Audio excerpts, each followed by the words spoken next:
Zonja Kremali, përveç goditjes nga SPAK, ju keni patur divorcin publik me Ilir Metën, si që thamë. Në fakt, të shumë të ishin ata që menduan se kjo ishte një lojë mes jush, por më pas u pa që nuk ishte as pak një lojë dhe divorci me Ilir Metën, sollin dhe një divorc tuajnë me Partinë e Lirisë dhe me politikën. A është Meta ai që vendosi largimin tuaj nga partia, po si ndodhi? Meta mund të kishte çdo të drejtë që të vendoste për largimin jo vetëm timin, po të kujdo tjetëri. Ja i zërin, ja u qapo. Dhe të kujdo tjetër, sepse në fund të ditës Shqipëria një fshat është, dhe mos mendojmë që është në një metropol i madh. Dhe fshat i vogël bile? Po, shumë i vogël bile, sa slagje fshati nuk është në një metropol i madh, dhe normalisht ata që i themelojnë gjërat, është e imja dhe do ta drejtoj unë. Edhe filmat e Kinostudios Shqipëriare ka thënë topi është i imi, penalltin do i gjuaj vetë. Ma kupton? Që ose mban mend një film që ka qenë Mëngjes e lufte, kur lutin kalamajt që në kohën e pushtimit gjerman, që thote djali beut, topi është i imi, penalltin do i gjuaj vetë. Dhe në këtë rast, Meta kishte shumë të drejtë. Që donte, normal, sepse sigurisht që me qenë se kishte edhe çështjen e divorcit edhe në mendje dhe në hapa, pra në kalkulimin e vetë që bënte, normal që me një Monik në parti do ta kishte shumë të vështirë për shkak edhe të konfliktit që ne, sepse ne konflikt në jetën tonë edhe familjare kemi pas vetëm për politikën, nuk kemi pas konflikt për sa i përket sjelljeve tona personale. Kështu që me një Monik që donte të divorcoheshte për arsyet e tij, normal që duke pasur në parti do t'ja bënte shumë të vështirë menaxhimin apo edhe pjesën tjetër. Pse? Por të mos vazhduar më pastaj me aspektin, po themi, organizativ. Kështu që normal, u përdor zonja Silva Caka në atë kohë, edhe disa të tjerë, përsa i përket ndryshimeve statutore, për ta larguar Monikën nga kryesia e partisë dhe më pas për ta linçuar në komitetin drejtues që ta largonin, që të mos vinte më, e tjera me radhë. Dhe më pas, zonja Caka u përjashtua për vete, pastaj kështu u përjashtuan të gjitha me radhë nga partia, në mënyrë të tillë që të kishim një strukturë tjetër. Por ajo që unë e shikoj në një këndvështrim tjetër, është që e gjithë qëllimi, ta që unë nuk është se po jap në një aspekt I gjithë qëllimi? Gjithë qëllimi ishte shkëputja dhe dëmtimi i një bashkëpunimi politik që ishte midis meje dhe Ilir Metës, ai bënte politikën e madhe vendimarrjen, unë bëja organizimin e strukturës. Normal që përçarja e këtij binomi, po ta quajmë politik, jo për shkak të lidhjes. Sekond. Është një rast i vështirë në politikën shqiptare në këto 35 vjet, largimi juaj nga politika. Unë nuk jam larguar nga politika. Minut, jo, largimin nga partia... Unë po ristrukturohem. Nga Partia e Lirisë. As nga Partia e Lirisë nuk jam larguar. Jam e vetmja që paguaj kotat në bankë, edhe disa antarë të thjeshtë. Do të them diçka tjetër. Rasti juaj nuk është si rastet e, më thënë, fuqia që ka gruaja për pushtetin që ka buri. Më thënë, ju jeni që nga vitet 90 me pushtet tuaj se të barabartë, në njerë ti ishe më lartë. Forumin në kryesojnë forumin eurosocialiste gjitha. Një sekund të mbaroj. Dhe largimi juaj tani është një gjë që çalon pak, është kërcet shumë. Qiko, ajo vjen edhe si rezultat i organizimit. Pse është një akmarje kjo, çfarë ishte? Jo, problemi... Se ju vëndin parti e fituar vetë, si në fillim. Jo, pavarësisht se kush ishte Ilir Meta. Jo, nuk ishte vetëm ndaj Monikës. Ajo është një mënyrë strategjik që në këndvështrimin tim janë metodat e sigurimit shtetit. Që e përdori Ilir Meta këtë Jo, se përdori Ilir Meta. Unë mendoj që e përdori SPAK-u me individ të caktuar të cilët u punësuan në qeveri. Mendoj që nga partia ju ka larguar SPAK-u e? Po, patjetër. Nuk e besoj. Nuk po e përmend emrin e dëshmitarit, por një dëshmitar që është thirrur në SPAK, i cili ka një lidhje familjare me një nga bashkëpunëtorët më të ngushtë të Ilir Metës, pas thirrjes së tij në SPAK,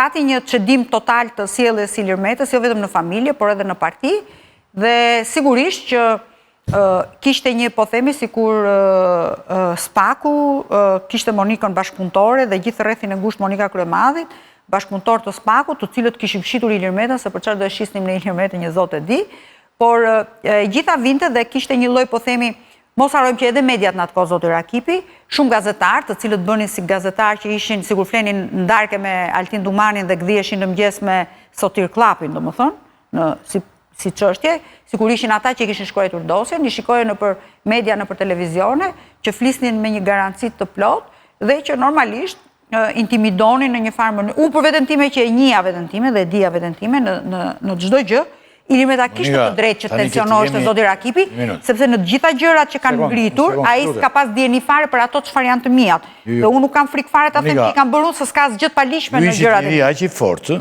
jo si grua e Ilir Metës, po e fortë politikisht që nga partia e Lirisë mund t'i largonte vetëm Ilir Meta.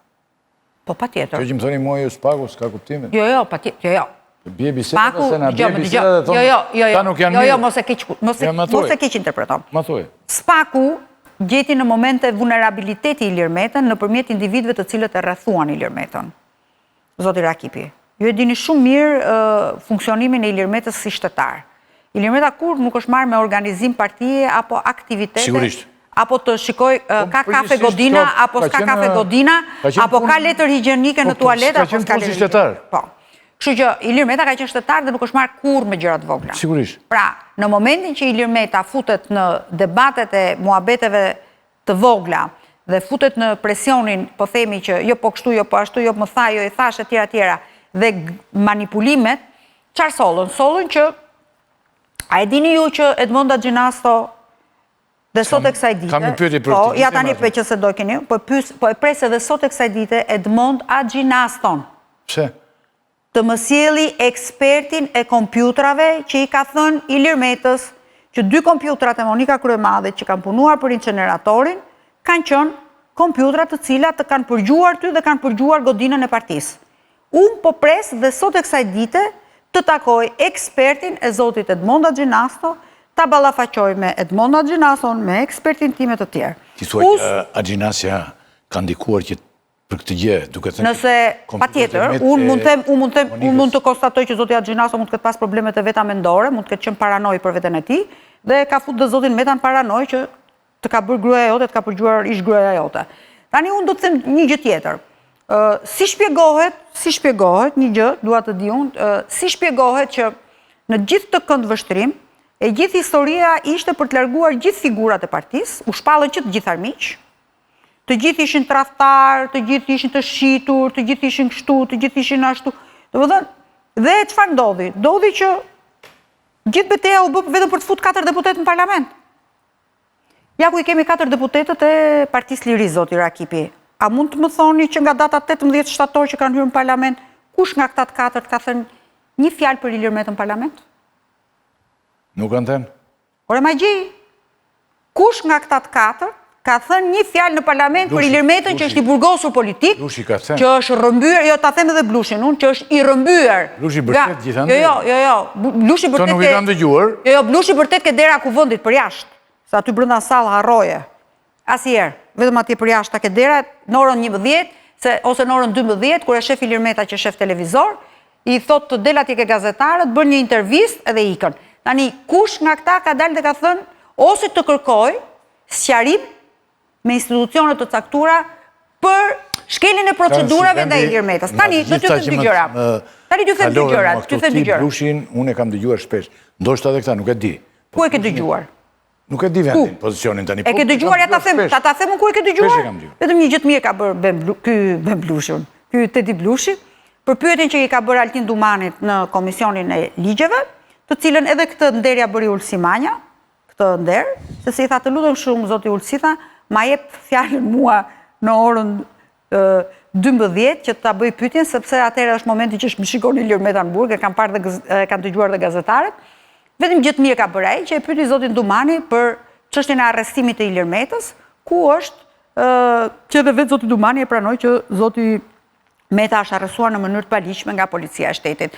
Pra, këtë gjë të paktën e ka bërë Tedi Blushi nga gjithë gjërat e tjera që ka, ndërsa pjesa tjetër më vjen shumë keq që ta them, janë totalisht, jo vetëm inekzistent, por për mua kanë një institucion të tillë siç ishte Partia e Lirisë, e kanë kthyer, po themi, në inekzistent, sa që përfundojnë me 3 veta që i mbajnë me rrogë protestë me ta në bulevard.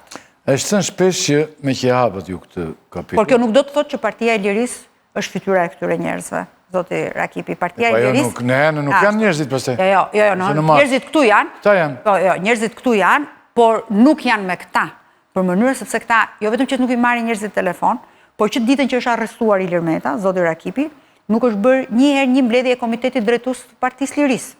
Nuk është mbledhur njëherë struktura e Tiranës. Nuk është mbledhur edhe njëherë që të bën protestën para Spakut, e bën se u fliqën, se deshin të vinin njerëzit kur ishte gjykata e apelit, edhe kishin hall me pas se kush do vinte, dhe pastaj bën një aktivitet që bënin pastaj si shikonin kush hyri kush del. Pra njerëz të cilët zoti Axhinasto e ka mundësinë dhe kapacitetin, qoftë edhe intelektual, po ta quajmë, edhe njerëzor, edhe financiar, për të organizuar dhe për të strukturuar një aktivitet në mbrojtje të Ilir Metës. Dhe unë nuk po kërkoj nga zoti Axhinasto, as nga zonja Xhixho, se të dy janë anglisht folsa, dy të tjerët nuk e kam iden, janë apo s'janë. Nuk i kushton asgjë që të paguajnë një bilet low cost edhe të ikin në Parlamentin Evropian, edhe të takojnë miqtë e Ilir Metës dhe të flasin për rrëmbimin dhe për shkeljen e procedurave të gjithë hetimit të Ilir Metës. Nuk i kushton asgjë se edhe Erisa Xhixho vizën amerikane e ka 10 vjeçare. Mos tiki për të bërë turizëm, por të hypi avionit dhe tiki atje të takohet me kongresmen dhe me senator dhe të flasin për mënyrën se si Shtetet e Bashkuara të Amerikës kanë investuar nga paratë e taksapagusëve amerikan për të instaluar një regjim i cili përdoret nga strukturat kriminale për të fuqizuar lobime të caktuara të cilat përdoret në manipulime të ndryshme. Pra, më vjen shumë keq. Dhe jo vetëm, dhe nuk e kam vetëm me këta, e kam dhe me Partinë Demokratike. Pra, sepse... Jo, me Partinë Demokratike e kam më shumë, se këta në fund ditës ka që kanë hapin, nuk është se kanë pas në një hap më të madhe dhe më të para. Pra, ta kanë hap shumë të madhë, po... Po pra, këta ka që kanë hapin. Unë nuk pres nga zoti Axhinasto që të rëmbej armët për Ilir Metën, absolutisht. Nuk pres as nga Erisa që të rëmbej armët për Ilir Metën. Opozita e madhe, dy të tjerët jo. Por, nga Partia Demokratike... Qenja në burg e Ilir Metës i bën mirë... Jo, pa tjetër. Pa tjetër. Jo, mund të them dy gjëra, zoti Rakipi. Ata nuk ndalojnë njëri tjetër, sepse është... Po, se kemi Ilir Metën, kemi Ilir Metën, këtu peshkull më të madhë dhe kaq. Po. Dhe nuk shkojmë kene, po, pa tjetër. Unë nuk shonë një luftë, realisht me të ndrejtë. Pa tjetër që nuk shonë një luftë, unë s'kam dëgjuar një deputet Partisë Demokratike të dalis flasë për Ilir Metën. Sa mirë ju pëlqeu Partisë Demokratike zgjedhjet e 6 marsit, kur LSI-ja ju dha vullën për tyrë në zgjedhje për të nxjerrja shloje Lulzim Bashën? Sa mirë ju pëlqeu kur ju dha Partia e Lirisë e Ilir Metës vullën në zgjedhjet lokale? Për të hyrë në... Dhe Treqereku, mos flas tani të merrem që Treqereku i kandidatëve të PD-s u shitën ke Edi Rama dhe këshilltarët e Partisë Demokratike shkuan dhe votonin për kandidatët e partive të tjera? Pra zoti Rakipi, në hapjen e një parlamentit përpara se të më bësh mua luftë për diellën, apo jo? Se akoma dhe aty pra në kurthin e Edi Ramës, prandaj po tjetë për këta Edi Rama dhe për dy gjinit tuaj. Po, ra në kurthin atyre se po ta marrim dhe ta lexojmë. Dhe për dy gjinit mund të bësh luftë për Ilir Metën. Po ta marrim dhe ta lexojmë ligjin për dy gjinit, nuk cilëson njeri prindi 1 dhe prindi 2 atje. Nëna dhe babai. Për gjinit, po ndoshta kjo ju duhet që të mos flasim për Ilir Metën. Po pra po, se po të flasim për Ilir Metën, Ilir Meta del nga burgu që kthehet në kingmaker prap. Sepse Partia Demokratike nuk do të ndaj pushtet siç ndau në 2005-ën, që mori 18 deputet nga Partia Lëvizja Socialiste për Integrim në atë kohë. Erdhi në 2009-ën përsëri në pushtet nga Lëvizja Socialiste për Integrim. Por Partia Demokratike i pëlqen sepse nuk e ka fajin Partia Demokratike, e ka fajin Lulzim Basha që shkatroi opozitën. Të ndjekim një rend që kanë vendosur. Ja t'ju paroj këtë. I pëlqen roli Lulzim Bashës që një kryetar opozite që ka të njëjtat të ardhura siç ka dhe kryeministri. Kaq. Pse të shkoj unë të mbush xhepa duke vënë firma dhe të rrezikoj, se sot Edi Rama rrezikon? Përballë një sistemi drejtësie që do ikë Altin Dumani sot, do sjelli Trumpi një drejtësi tjetër, po themi se ne tani dum apo s'dum. Trumpi thua ti të sjell drejtësi tjetër këtu? Trumpi do sjelli një që do i bëj llogaritë veta. Rama ose do shkoj do bëj pazar me Trumpin. Edhe drejtësinë amerikane Trumpi po i punon. Po drejtësinë amerikane, po ne ashtu kemi drejtësinë amerikane se për drejtësinë europiane. Po më shumë se te ne këtu. Ë? Trumpi po e bën, ka futur parlament të madhe. Se dim tani sa është ajo parmenda dhe sa fitim bursa. Të thellë i ka futur. Nuk besoj që ka nevojë Trumpi për zvërrënecin ton. Se di po, ka gjëra më të mëdha. Trumpi po ka prodhu bitcoinsin me fytyrën e vet në grup vet tani. Nuk ka nevojë për parmendën ton këtu. Trumpi.